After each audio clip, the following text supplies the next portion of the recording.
தமிழகத்தில் பெரும்பாலான மாவட்டங்களில் கோடைக்கால வெப்பம் அதிகரிக்க தொடங்கியுள்ளது.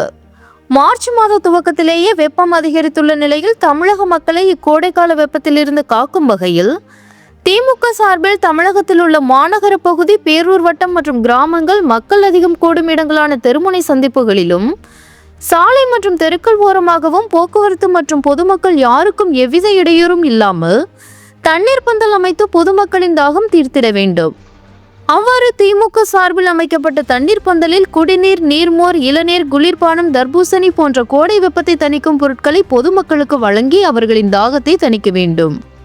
மாவட்ட, மாநகர, ஒன்றிய, நகர பகுதி, பேரூர் வட்ட கிளைக்கழக செயலாளர்கள், நிர்வாகிகள் மற்றும் உள்ளாட்சி அமைப்புகளின் பிரதிநிதிகள் கோடைக்காலம் முழுவதும் இத்தண்ணீர் பந்தல் தொடர்ந்து செயல்பட தங்களை இப்பணியில் முழுமையாக ஈடுபடுத்திக் கொள்ள வேண்டும் என நிர்வாகிகளுக்கு திமுக தலைமை கழகத்தில் இருந்து உத்தரவு பறந்தது.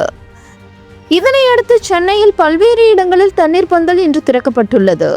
கோடை காலத்தை முன்னிட்டு சென்னை மேற்கு மாவட்டம் 1000 விளக்கு கிழக்கு பகுதி சார்பில் அண்ணா அறிவாலயம் அருகில் தண்ணீர் பந்தல் அமைக்கப்பட்டு பொதுமக்களுக்கு தர்பூசணி, கிர்னி, வெள்ளரிக்காய், இளநீர், மோர் மற்றும் பழச்சாறு ஆகியவை வழங்கப்பட்டது.